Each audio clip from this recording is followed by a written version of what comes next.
Okay. Hello, everyone, and welcome to the seventh webinar, ASIP webinar on modeling and simulation. Um, Actually, before I introduce the speakers, a few housekeeping notes. As you heard, this webinar is being recorded for those attendees that cannot make it. Yeah, we will have 20-minute presentations of both speakers, followed by about 10 minutes of Q&A session.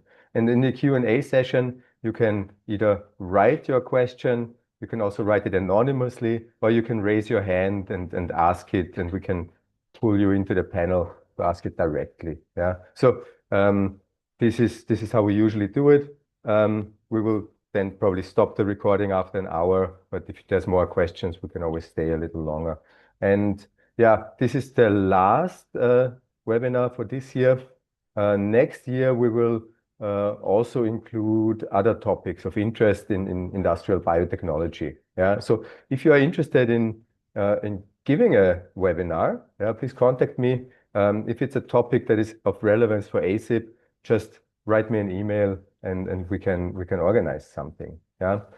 But yeah, today we have two speakers. We are talking about machine learning and explainable machine learning and statistical modeling. So it's a very timely topic, I think. And I will just go ahead and introduce our first speaker today. It's Felipe Teles Barbosa. He is joining us from the Institute of Bioprocess Science and Engineering. So actually, my institute, in the same institute as me, we're in the same building. He's a postdoc there. He's a statistician by training, and he did his PhD in Sao Paulo in Brazil. And yeah, Felipe, the stage is yours, and you can introduce your topic today. Thank you so much, Nico. I will share my presentation. Okay, I hope you can see. So, Yep, perfect. yeah, perfect. We just minimize myself. All right, so today I'm going to talk about some statistical aspects of parameter estimation for adsorption isotherms in protein chromatography. It's supposed to be more theoretical part of this presentation, as I suppose that Matthias is going to talk about applied things.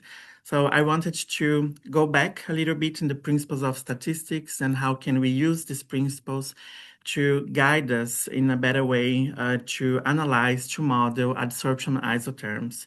For example, in linearized cases, in nonlinear cases, and I will give some concluding remarks. So an adsorption isotherm, probably there are people here in this webinar that worked forever with chromatography, but probably there are people also that is seeing this for the first time. But an adsorption isotherm is basically a function that connects the information from the concentration of a protein or another substance in the mobile phase of a chromatography to the stationary phase. And the main idea here is to understand the protein binding properties. And for example, we have two very well-known isotherms, which is the Langmuir and the steric mass action isotherms. But we have several other ones, for example, generalized ion exchange isotherm, hydrophobic interaction chromatography isotherm, colloidal particle isotherm, and so on. Today, because we're going to discuss about statistical principles, we are going to use the examples of the Langmuir, which has two parameters to be estimated, in which one is the Qmax, the maximum protein adsorption capacity, and the other one is KL, which tells us the story about the adsorption equilibrium constant. And in the steric mass action SMA, we have the parameter KSMA associated to the equilibrium constant. But we have also information about the effective charge of a protein given by nu and the shielding coefficient given by sigma. Also important to say that in steric mass action, we have here salt presence, information about the resin given by lambda. But our main interest here is to estimate parameters of these two nonlinear models. And to use as an example, we are going to use experimental data from a colleague of mine, Jürgen Beck, also postdoc in Bochum. This data is published from 2023 and refers to the absorption of conalbumin onto a resin called Q-saffurose FF. And here we normalized the data in order to be fair in the comparisons. And the idea is to find a function f, which is our isotherm, that minimizes the error between the observed data and the function. And for this, we are going to minimize the sum of the square sum of the residuals, basically like OLS procedure, ordinary least squares procedure.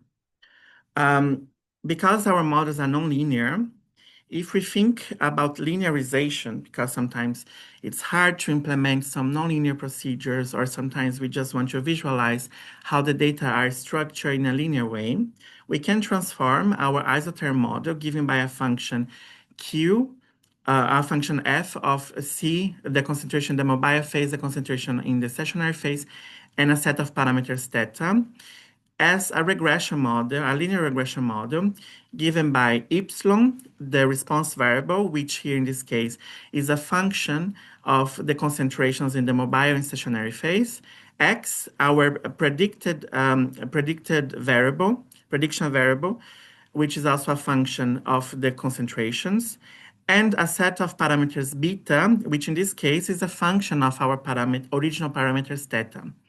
For the linear regression model, we have to assume, it's supposed that the residuals follow a normal distribution with mean zero and variance given by sigma square. Why is this important? So it's important to define the distribution of the parameters because the original parameters are given by an inverse function of the estimated parameters. And the variance of the original of the estimated parameters can be written as a function of the estimated variance. And then later, we can use this information to build our confidence intervals. 4 types of linearizations for the Langmuir, for example, are available. We have, for example, in option 1, we consider x basically as just a concentration in the mobile phase, and y, the ratio between mobile and stationary phase, or, for example, the reciprocal of both stationary and mobile phase in version number 2, and so on. So we have multiple ways to linearize a function here. In this case, thinking about Langmuir, we have 4 options of linearization. And in these 4 options of linearization, for the same problem, we have 4 different outcomes. If we think about the first row of this panel, we have the plotted observed data as these dots, and this red line, it means the fitted model. As we can see, in none of these only in the second example here in the second column, we can see that the data points are concentrated next to 0, and there is one data point very, very, very large, almost in the upper corner of this plot. The problem here is that for both concentration in the stationary and mobile phase, we have values equal 0, very similar to 0, but we cannot divide by 0, so we have to add an artifact of adding some very, very small number. But this makes the model, the fitted model, if we look in the last case here, in the last row, second column, third row, we can see that the values, they explode a lot. And this is not what we're expecting if our variables are in a range from 0 to 1. So this is a very bad fit. If we look to the first plot here, we can see that between all these 4 options, maybe the best one would be the first one, in which the AIC, the archaic information criteria is 5, is the minimum among them, and the R-square is 0.32. We have a problem for the R-square here in the second linearization method, which is equal to 1, which means that we can explain perfectly the relationship between the concentration in the mobile phase and stationary phase with a linear model. which we know it's incorrect because we can never explain 100% of the variability. Uh, Maybe our data is fabricated, so in this case it's possible, but here is real data, so we expect a little bit of variability that is not explained by the model. What happens if you remove the 0.00? Because this was the initial problem here in this linearization. As you can see in the bottom row of this panel, all the models are much better than the first linearization approach, except for the last one, in which we have a very broad confidence interval for the curve. But here we can see that we still have a case in the first model, in the first linearization, that R square is equal to 1, which maybe is not reliable. But if we think about these 4 plots here, we can get the first one as the best one, also because the AIC is minus 44. So the minimum value of AIC, the better. And the last plot, AIC equals 16, which is the worst value. And we can see clearly in the confidence intervals. Also, when we look at the distribution of the residues in the middle panel here, if the residues are not normal distributed, we cannot guarantee the properties of the parameters when we estimate backwards. So the second and third option here wouldn't be feasible because these residuals are not normally distributed. So if you think about the best fit here, which is the first fit, in which we have as response variable mobile phase over stationary phase, and for a predicted variable, the concentration in the mobile phase. We can see that the story, if we are thinking only about the plot and how well the curve is fitted, of course, we can use the linearization version. But if we're thinking about the confidence intervals or the estimates, we have to apply some transformations backwards to estimate properly what we want. In the end, when we try to analyze the protein properties, the protein binding properties to decide a proper resin to use in your process, we are not interested only in how good the curve is fitted. We are also interested in the values. For example, in KL, which tell us about the absorption capacity. Here we have 1 divided by beta 0 times beta 1. And when we want to compute the confidence interval to get a glimpse of the uncertainty around this parameter, we have several combinations of lower and upper bounds of these intermediate parameters, and we have to decide between the minimum and the maximum of the set omega, which for 2 parameters, it's okay to do computationally. It's not a problem. But the problem more here is about interpretation, because if we are adding more and more steps, we are adding more uncertainties in our final parameter estimate, which can compromise then the quality of our experiment later.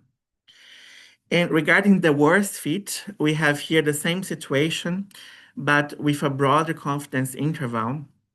And we can also see here that the linearized version is decreasing and the original curve is increasing. So the 2 curves, they have different directions. It's not a problem mathematically, but the interpretation here could be a little bit different. So if you are interpreting your results based only on the linearized version, you are talking about a value of KL, which is negative, which for you, when you have to interpret and correlate this to the experimental data, a negative KL does not make sense because you want a positive value, because this is kind of like a concentration. So there are several problems about linearization, such as the covariance matrix. So as we could see, we don't have a direct covariance matrix for the original parameters. We have a covariance matrix for the linearized parameters, but we can use, for example, a delta method to approximate this variance and later estimate the confidence intervals and make proper predictions. But if your residuals are not normal or heteroscedastic, which means the variance is not homogeneous along all the data set, the delta method can be unreliable. And then you can use bootstrap, robust standard errors, or the methods. But here we are increasing our problem. So instead of linearizing, maybe we could try nonlinear methods. So nonlinear methods exist to deal with nonlinear models. And thinking about our two models here, we have nonlinearities given by the product of parameters, also parameter to the power of parameter, sum of parameters. We have parameters that are strongly correlated, and this can produce standard errors that are very large. Also, because of the sum here in the SMA, different parameter combinations can give the same result in the end. So it's hard to identify what is really what. And also, the covariance matrix here, if not given, can be estimated by the Hessian matrix, but then we have a linear algebra problem, which is inverting this matrix when needed. But if you need nonlinear methods, such as Levenberg-Marquardt, which I will present the results soon, we still have the assumption of normally distributed errors here, but the covariance matrix of these parameters can be easily estimated using the Jacobian matrix of the function, given the parameters theta.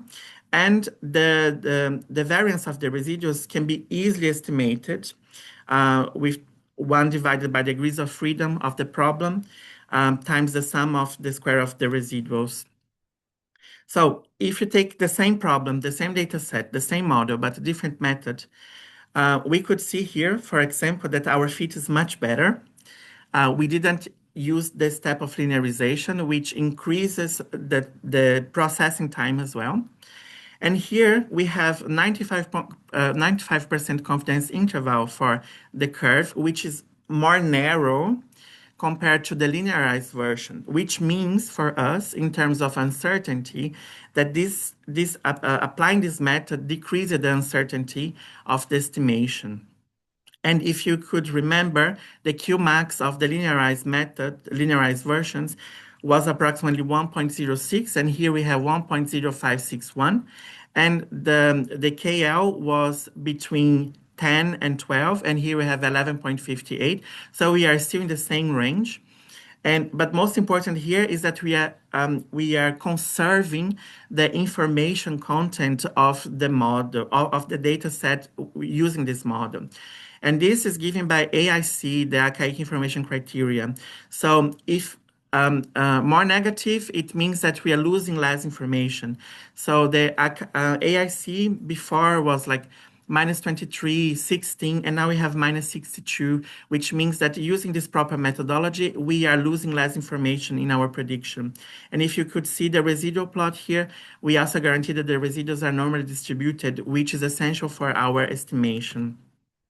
And if we also use the SMA model with the same method, we can estimate 3 parameters, although the last parameter is equal to 0, which maybe is not what we wanted, but we have to remember for the SMA, we have the sum of nu and sigma only appears as the sum. So in the end, sigma is dependent on u.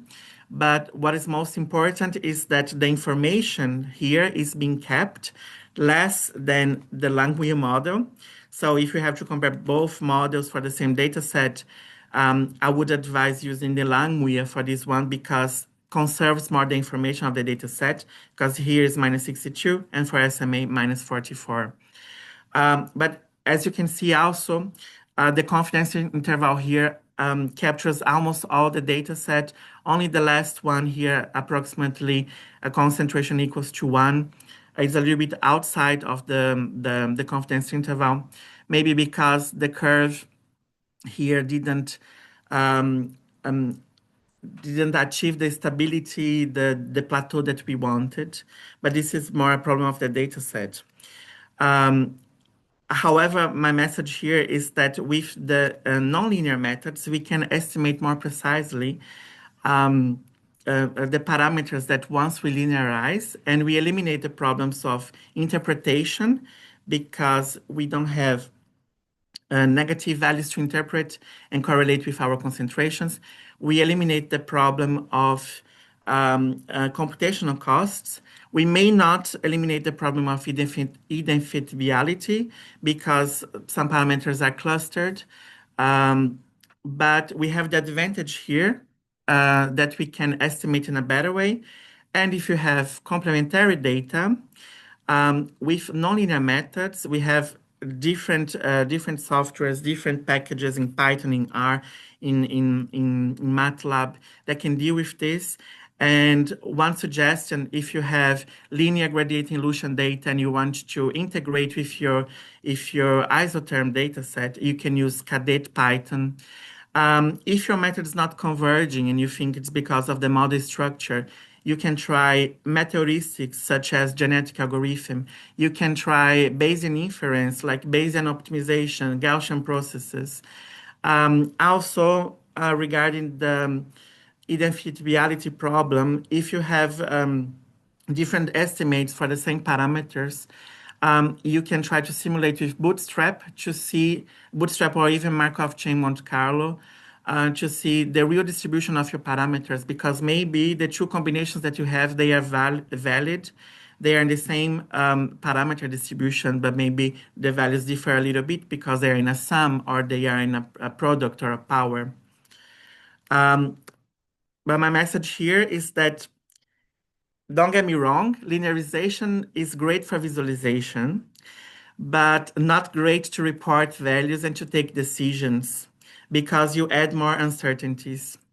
And if linearization is chosen, please approximate the inferences for your final parameter estimates. Don't just back transform. Please check properly when the data is normal distribution or is not normal distributed, because this can make a difference in your decision process later. Uh, you can decide for a very uncertain parameter estimate or a more reliable one. And in the past, there were many problems with parameter estimates for nonlinear models because it was too complex. But in 2025, we have many options in Python, in R, in MATLAB, and online. We have several workflows and functions that we can use. So you just need to search a little bit more. And always remember that there is no true model. We are trying to connect information with a function here. But you can choose the best way to represent your data with a model. And if you're interested in what we do in Boku, I am here in the part of developing mathematical and statistical methods for data analysis regarding biotechnological data. But we have groups working with modeling for upstream and downstream processes. For example, modeling chromatography, filtration, also modeling protein production, cell culture growth, virus-like particle production. We also have groups working with designing of optimal experiments for downstream processes, and much, much more. I would like to thank my research group, Nico for the invitation, Asib also for the invitation, and OFG for the financial support. And thank you so much. Great. Thank you, Felipe. Very, very interesting talk. I have a stupid question from someone who's not well trained in statistics. I'm not too familiar with this AIC Mhm, criterion. Can you mhm. quickly Yes. explain what the AIC tells us? So, sure. So, AIC is it's a function that takes information from your residuals. So in this way, there's a similar thing as the R square, but also accounts for the number of parameters and number of data points. And what is the difference here is that the AIC does not depend on linearity and normality. The R square, on the other hand, was built based in the assumption of linearity. So the AIC here is an alternative that you don't need to use linear functions to evaluate the quality of nonlinear models. Okay, great. Yeah, thank you for explaining it. And but for the values, so is a minimum value better? Yes, exactly. Okay, yeah. Because the idea here um, is accounting for the loss of information. So Okay. if you lose less, which means negative, it means that you keep more information. Yeah. Okay. So are there questions from the audience for Felipe? So please raise your hand or write them in the Q&A function that you find at the bottom. Um, So far, I don't see any. So on slide 16, you actually, on the next slide, you showed the SMA model fit, right? But Mhm. now looking at the SMA parameters, your sigma value, right, the shielding factor of this isotherm is 0 in this case. Now, does this make sense for this Mhm. particular example? And I see we have a hand. So there's a question after. Yeah. So that does it. Is this actually? Do you think this is a good model fit then? If this, what was the So, example again? I mhm. forgot. So the example is conalbumine on Cepheros, Q Cepheros FF. Mm-hmm. And because here we're only using the adsorption data, Mm-hmm. so when we have more data available, of course, we can incorporate this and we can estimate a sigma very different from 0. But why sigma here is 0? Because if you remember about our equation, sigma is estimated together with nu, which means when the method is estimating them, they estimate them together and then subtract somehow.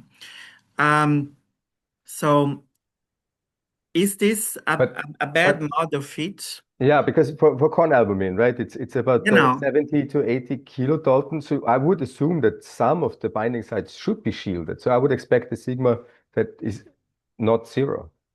so the thing here is that we don't add any restriction, any constraints to our problem.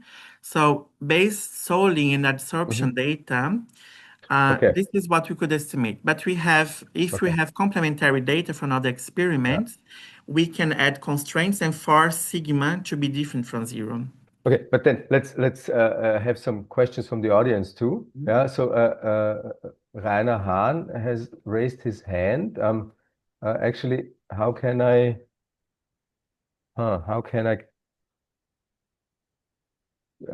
aha, Victoria, I'm not sure if I'm able to allow Rainer to speak. How does it work now? Do you hear me? Yeah, yeah, Yes. perfect. Thank you. Yeah. Actually, I had the same question, but I could not speak. Okay, sorry. I didn't want to steal your question. No, it was almost the same. No, but the problem here is, as I see, the value of zero point 0.2 is meaningless. But since it is normalized data, it Mhm. would be appropriate. What is the real mu?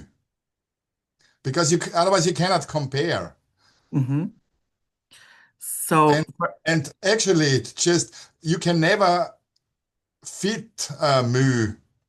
You have to because you said before it is uh, so much connected, dependence on other data. So it's never a good idea to fit mu. You have to determine this uh, from different experiments mhm. because it's the charge of the protein Mhm. that is involved. It cannot be zero point 0.2, otherwise there's no binding. Yeah.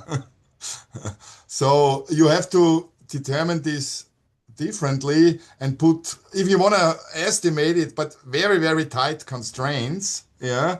So Mhm, that actually then it's not uh, a an estimation anymore because there's always this problem that with this strong interdependence, especially with this delta parameter, that you have to determine them. Mhm. Yeah, because otherwise you get uh, numbers that are physically impossible, basically. Yes, I agree completely. So here we have a difference between the statistical point of view and the experimental point of view. Yes, yeah, I understand.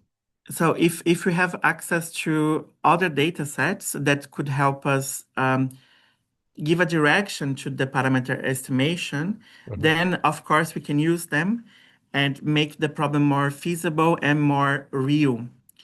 But regarding the statistical aspect, it's totally fine to have sigma equals 0 because I'm if we not talking about the sigma. I'm talking about the mu. it's also fine to have nu equals 0.2007 from the statistical point of view, because here we are not giving direction on the estimation.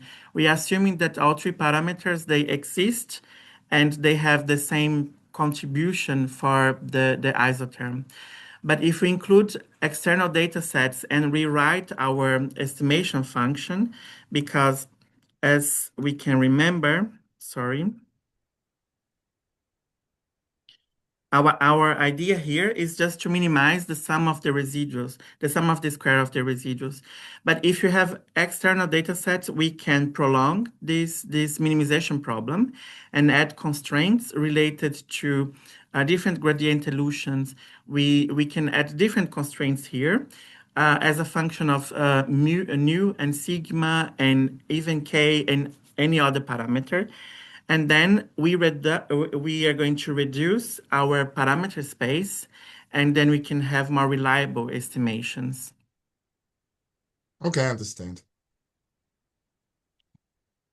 Okay, then let's do one last question for Felipe. Yeah, anonymous attendee said, thanks for the nice talk, and asked, are you also applying this approach on the CPA model? The CPA model being the colloidal particle adsorption model. So I would like to say yes, but this model is a little bit more complicated because we have many partial differential equations, and it's not impossible, but I didn't have the time and enough time yet to implement for all the isotherm models. But it's in my to-do list, and I really want to estimate for the colloidal particle adsorption model, because it somehow is very different from the classical isotherms, and maybe can give us a glimpse of different things that we're not looking at the moment. And yeah, but the idea here is the same. You have a function. If you're able to write a optimization problem with this function, you can estimate the parameters. But what I suspect is the Levenberg-Marquardt that I chose is a very simple methodology for the CPA. So we need a different nonlinear method for this. Okay, great. Thank you again, Felipe. I hope this answered the question. If there are more questions, yeah, please, we can, Felipe will stay on, and if there are more questions, you can also write some extra after the Q&A for Matthias. But with that, thank you, Felipe, and Thank I you. will introduce our next speaker, Matthias Mädel. He recently finished his PhD at BOKU, yeah, from the Bioprocess Engineering Doctoral School. I know because I actually had the pleasure to be one of his examiners, and it was a very impressive PhD defense. But yeah, Matthias is currently finishing his project at BOKU and is looking to transition to industry. So if you are interested in what he's doing, you can reach out to him if you are looking for someone who is an expert on applying machine learning on bioprocess engineering models. Yeah, but with that, I hand over to you, Matthias.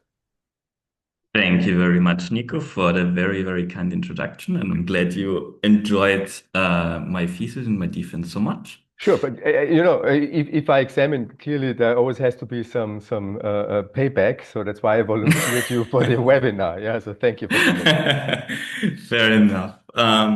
So welcome to my talk entitled Explainable AI for Enhanced Process Control and Understanding.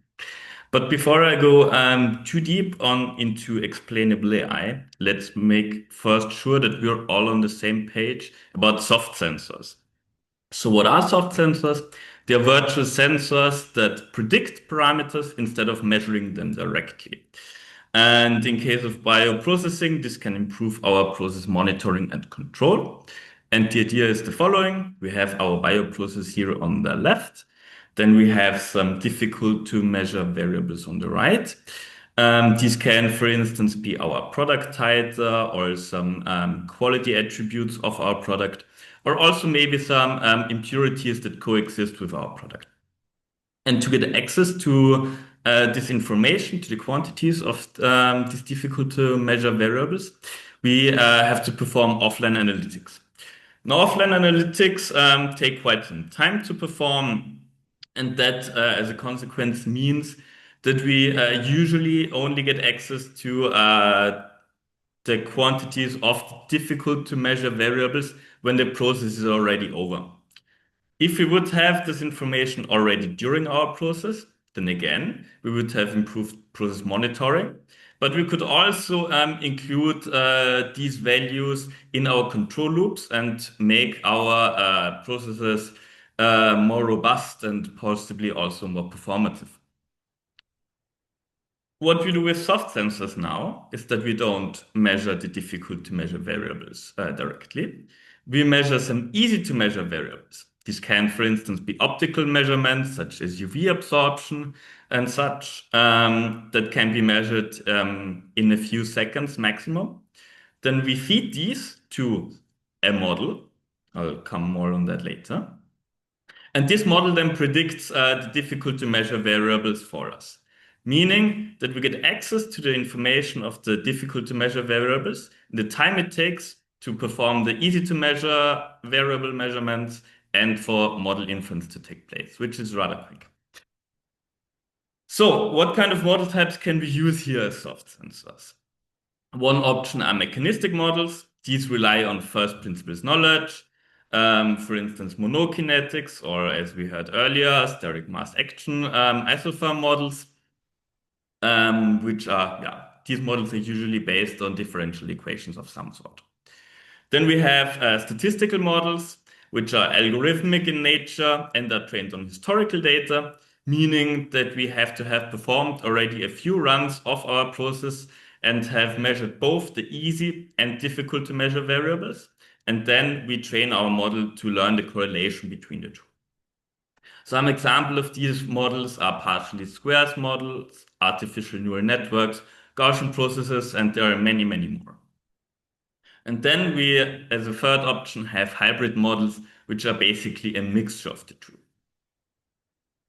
Some criticism with statistical process models specifically is that they are black box models, that there is no knowledge on the inner workings of the models, there's a potential reliance on spurious correlations, and that there's a risk of overfitting. And all of this criticism is very valid and has to be addressed. And luckily for me, as a statistical process modeler, all of these criticisms can actually be addressed. And this is where explainable AI comes into play. So what is it? Explainable AI is basically the study of methods that can help humans understand the behavior of AI, in our case, statistical process models. And it does that by answering a few questions for us. The first one that we are usually interested in is, why does a model predict what it predicts? So we're not just interested in the prediction itself, but want to know the reasoning of the model, basically. So consider we have a fermentation going and a statistical model that predicts, okay, at this specific moment, you have a biomass of 30 grams per liters. Then we don't just want to accept, okay, this is what the model says, it must be true. But we apply some methods, and I will show you some examples later, that will reveal what parameters the model really looked at and to what extent to make that prediction. For instance, in the fermentation example, we could see maybe that the model made its prediction based on the oxygen consumption rate and maybe the base consumption. And then we can come up with the follow-up question. Does this model behavior that we just learned about align with first principles knowledge? And in this case, oxygen consumption and base consumption both align quite well with what we know about fermentation, and that if we have more biomass, these will go up. And finally, the most important of all questions would be, should we trust the model? And based on the previous answers, we can come up with a conclusion here. For instance, if the model would have just relied purely on the pH level, and we just control our pH during our fermentation process, this should not be a useful informative variable, unless we have a rather specific process maybe. And then we should really ask the question, do we trust a model that maybe will not rely on actual common sense or first principles knowledge? And I will show you now a case study where we looked at applied explainable AI to investigate the soft sensor of protein A chromatography captures. Here's a quick overview of the system that was investigated. So we have here our regular chromatography setup on the left.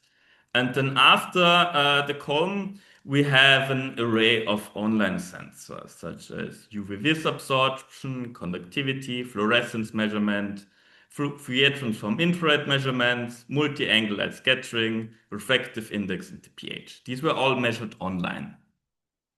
And with these measurements as predictors, we trained a few statistical models with the goal to predict as responses the monoclonal antibody, the double-stranded DNA, the host cell protein concentrations, as well as the high molecular weight impurities. And because our goal of the study, right, was to investigate complex statistical models, we chose to investigate one of probably the most complex statistical model out there, deep learning ensembles. And I will show you now the architecture of the model that we used here. So for the low-dimensional inputs, such as the pH, conductivity, multi-angle light scattering measurements, we used regular, fully connected artificial neural network to process these, which is, I would say by now, quite commonly done and fairly standard. But for the Fourier transform infrared spectra, because these were rather high dimensional, so each of these Fourier transform infrared spectra had more than 1,400 variables, and we recorded them every 4 seconds, right? So that was rather high dimensional. And we didn't go for regular fully connected layers here. We opted for convolutional blocks.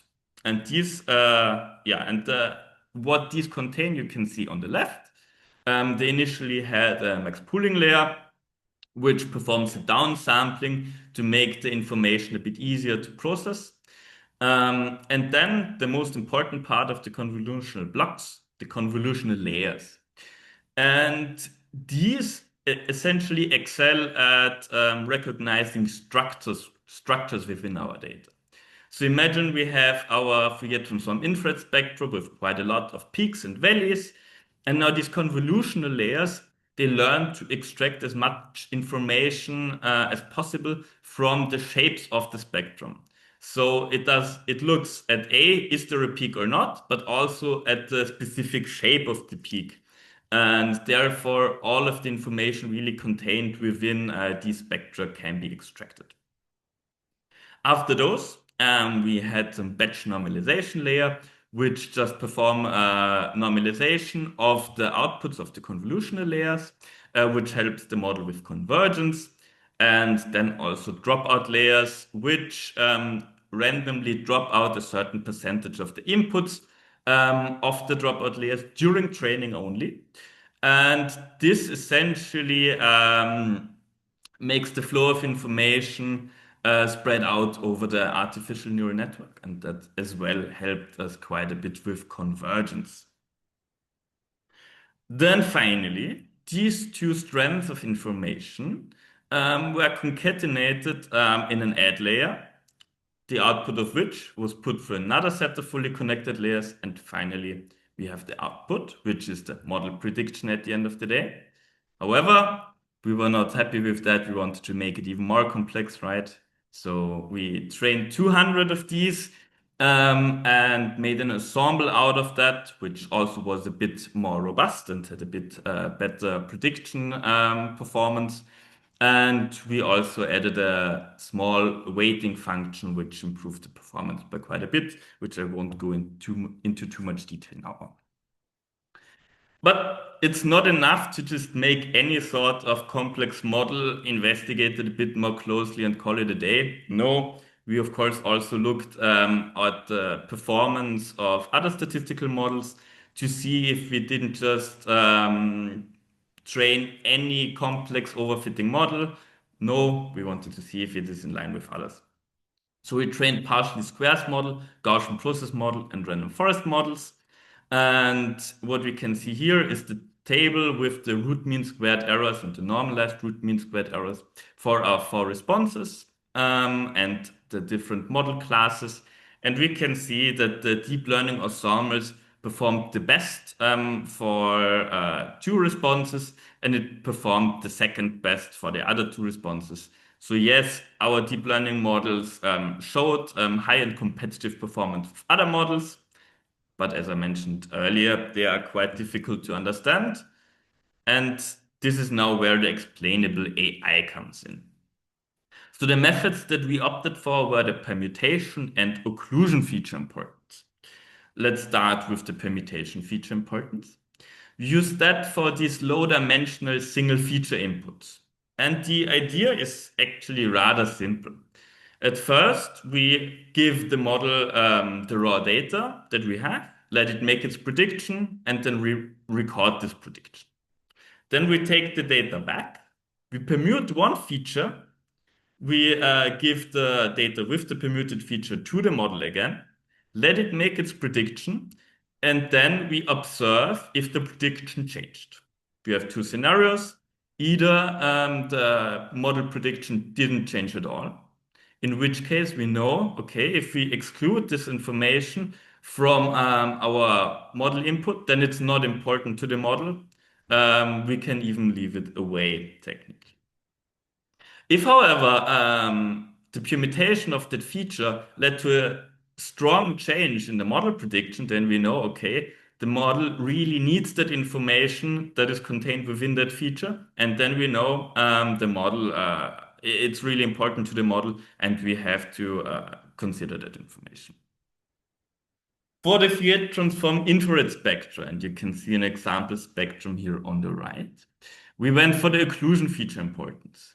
And the base idea is kind of the same, but instead now of permuting each wave number, so to say, individually, we had a moving noise. And this moving noise we sent through the spectrum, and at each position of this moving noise, we said, okay, the model should make its prediction, and then again we compared and see how that affected the model performance, basically.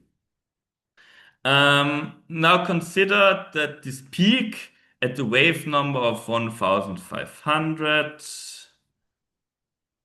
right here, right, is important and informative to the model. That means when the white noise moves over it, which it will do in a few moments right now, then if the model prediction changes a lot, then we know, okay, this seems to be rather important to the model, and this peak is something that we should care about.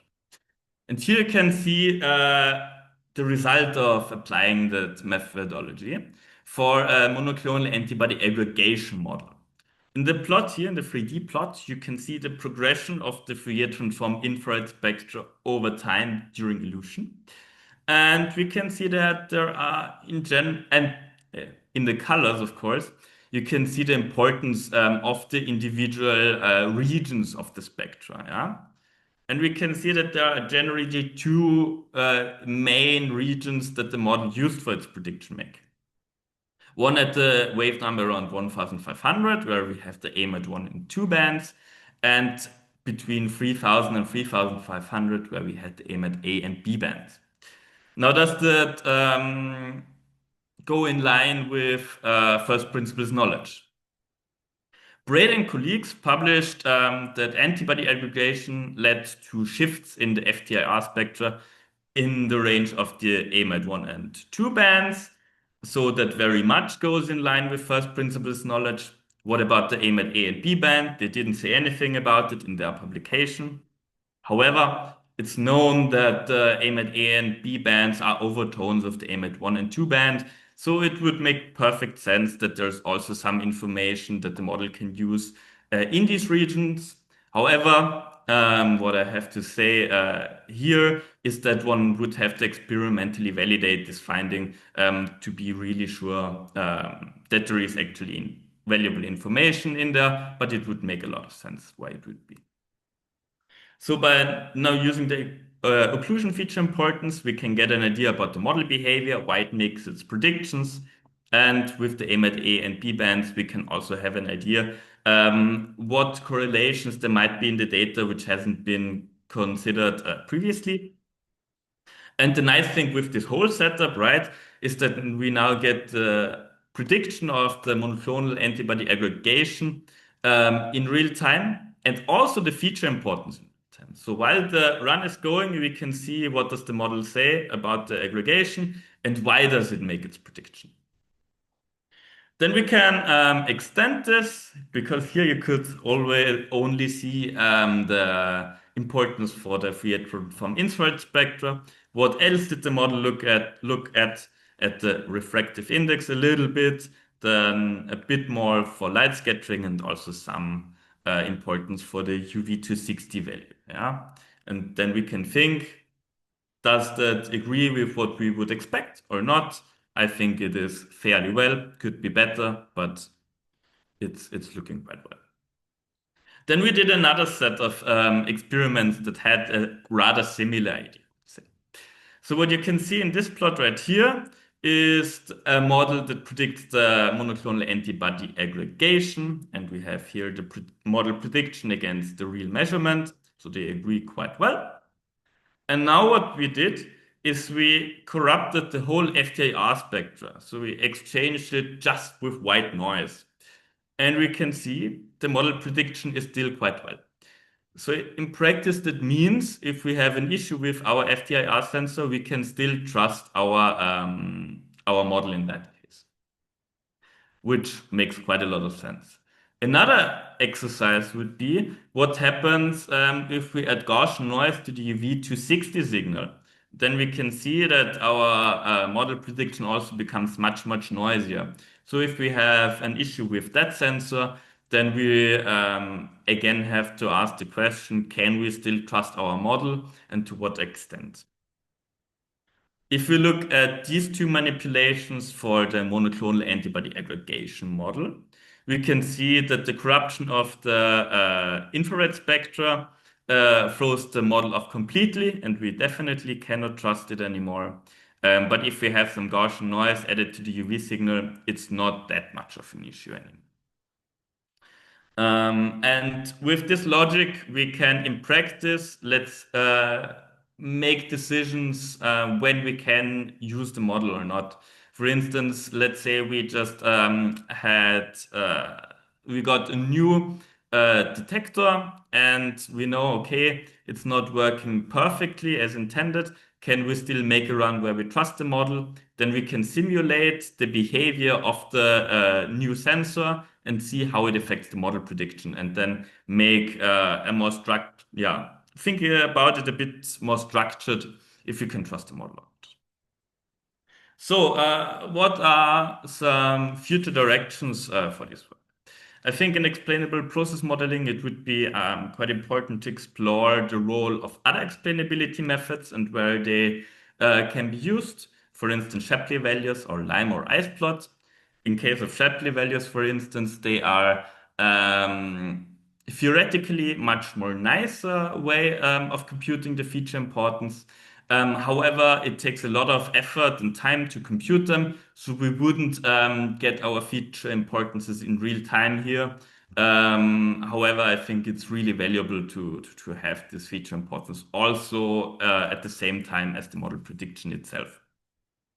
Then I think lifecycle management of the models is a really future direction where we should look at when the model should be re-evaluated and if they still work, even because sometimes our data streams change in their nature a bit, the distributions can shift, and then we should really check if the model still is able to deal with that. Then if it's not, how should we retrain the model? What training data should we use? Should we discard some old data or some rather new data, which maybe has some outliers in it? Then we can define some operating space of the model. So by doing the exercise that I showed you in the last few slides, we can test what kind of measurement errors are okay for the model to still have a good prediction. And in which case we should really not use the model anymore.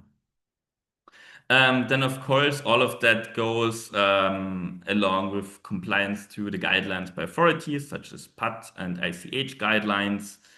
And what I'm looking at the moment, it goes in a bit of a different direction. It's more about process optimization. Here I'm now researching on a I want to compare how traditional design of experiments optimization compares to Bayesian optimization methods, and which are really the important parameters that have to be used here.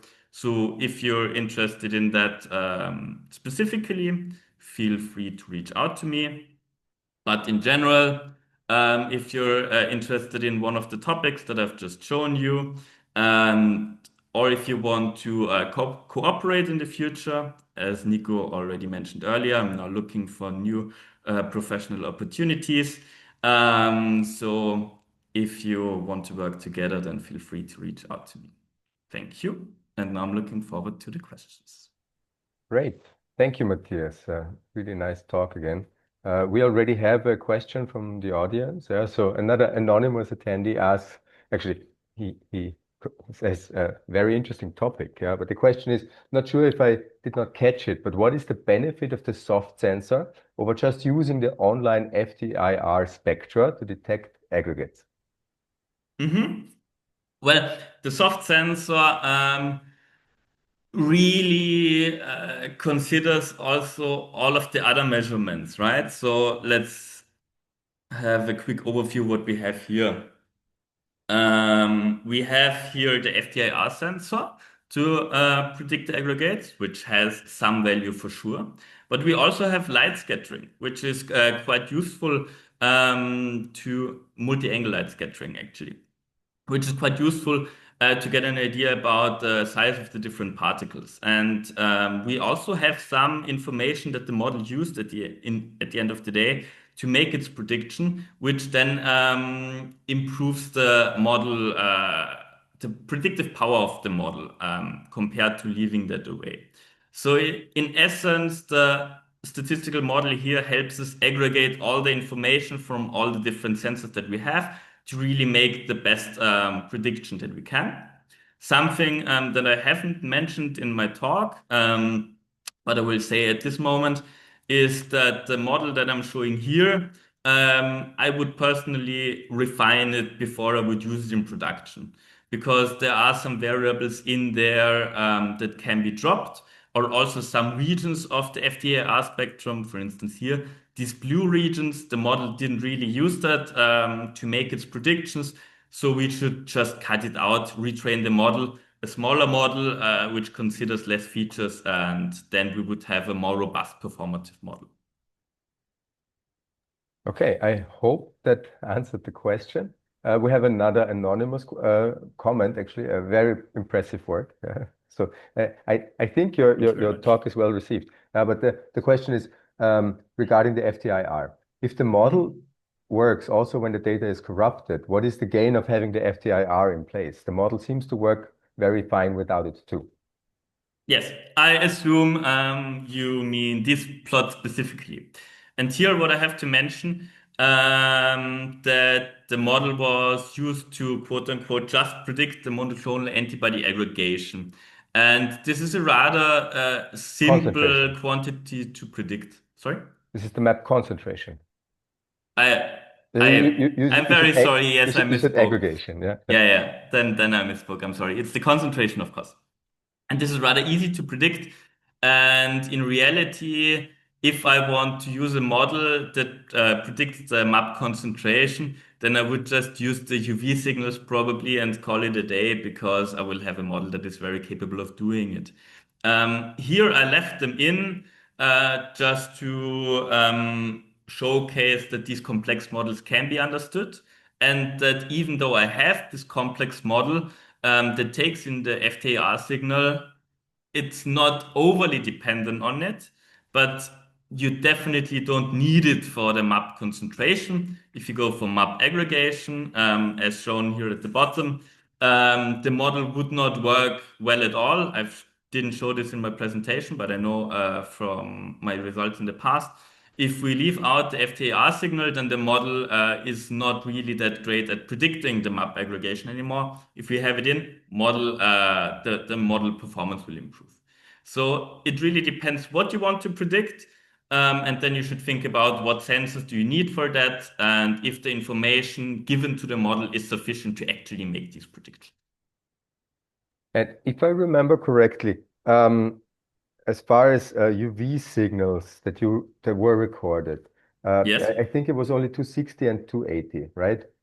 I think 214 was there in there as well. 214, because I think I don't think I saw like an offset wavelengths like 300 or 320, and I think then the model used the MALS data or some other data that had a lower sensitivity to predict the map concentration at at high concentrations, right? But I Hmm. think this could probably just be achieved by just using an offset wavelength that has a Hmm. lower sensitivity or yeah, a different dynamic range, right? But that's just a side note. There are a lot of questions, so let's move on to the next one. A great presentation again, yeah, and another anonymous comment. Thank you, But thank how you. did you structure your data in training of the 200 models constituting the ensemble and overall train test split cross-validation? Yes. So structuring the data, what I had here is that I worked in tensors, and each experiment was one dimension of our tensor, which then held basically the spreadsheet data of all the measurements of the individual runs. And because I had this tensor set up, which again split all the experiments into its own dimension, I could easily perform the cross-validation by splitting across them. And in the cross-validation scheme, what I did, well, at first, I'll give you a quick overview about the experimental conditions that we had here. So we had these few experimental conditions which changed, a few repetitions of these, and I ensured that in the training split, the validation split, and the test split, one of each of these runs were also in there. So I had in total three splits where I juggled these different conditions around. So in each training split, I had one run with pH 3, in each validation with one run with pH 3, and in each test split. And then I just switched them around, and the root mean squared errors that are reported are just mean root mean squared error across all of these cross-validation runs. Okay, and then one last question. Uh, a very humble question, a very naive question. It says, where is the explainability here? How did the model explain the reasoning? Mm, Here, there is a slight difference between explainability and interpretability. It's a minor difference, and explainability is a bit weaker. In explainability, we just want to know what the model looked at, basically. Like all of the methods in explainable AI, they can only tell you what the model looked at. To go one step further towards interpretability, the model then we have to know the first principles knowledge again. So we have to go back. So what we get here is just an indicator that we then have to compare with the first principles knowledge. So this is also why I mentioned at such length that for the AMAT A and B band, we would have to experimentally validate and really look at closely what the connection here is to get more information on that. But by itself, these explainability methods, in all variants that they are out there, they will just tell you what the model looked at in your input data set. We have no direct information on causality. Okay. Since there are no more questions, I will end the